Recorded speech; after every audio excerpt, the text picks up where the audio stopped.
Bébé né en plein vol.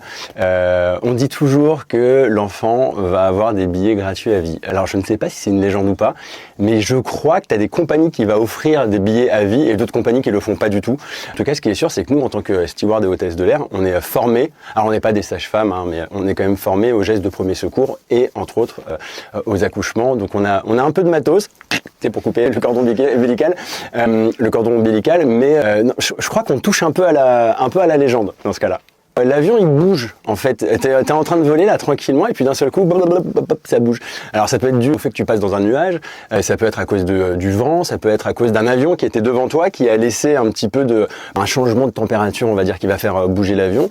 Et ça va être les turbulences surprises, tu t'y attends pas forcément. Et puis ça peut arriver aussi quand t'as des montagnes ou des reliefs en dessous de tes pieds, et ben en fait t'as des courants d'air chaud, des courants d'air froid qui vont faire que ton avion va bouger un petit peu. Donc voilà, ça crée des secousses. On a l'impression parfois que ça bouge énormément dans l'avion, mais en fait ça bouge que de quelques petits centimètres, quelques mètres parfois, mais c'est ça une turbulence. Ça va pas casser l'avion, on va pas se cracher, on va pas tomber. En revanche, on peut se faire mal. Si on n'est pas attaché à son siège, là on peut se faire mal. Et parfois tu as des turbulences surprises, voilà, qui sont pas prévues.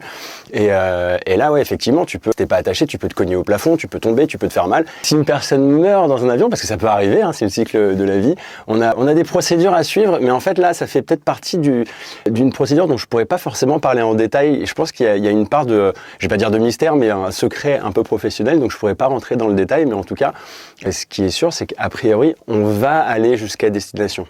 Si effectivement un médecin est là à bord pour constater le décès, qu'on est presque arrivé à destination, on va aller à destination.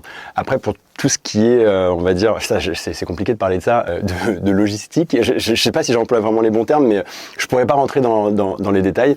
Mais ça peut arriver, ça m'est jamais arrivé encore, je touche du bois.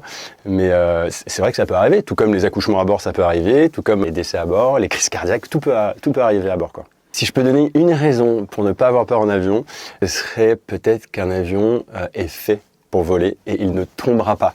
Il a vraiment été étudié pour. Et puis en plus, ça fait des années que des avions volent dans le ciel. On a plus de 30 millions de vols par an comparé au nombre d'accidents. Et il y en a quelques-uns, je peux pas le sous-estimer parce que ça reste dans tous les cas dramatique.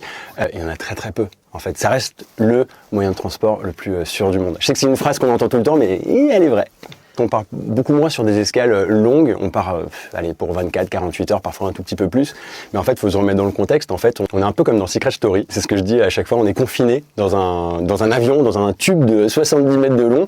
Et on va être coupé du monde et coupé de la famille, des amis, de tout ça. Et en fait, ça recrée des liens hyper forts. Puis après, tu te trouves à Rio, à la plage en maillot de bain. Tu bois une caipi, donc forcément, ça peut créer des choses. Mais je pense qu'on est sur un gros cliché.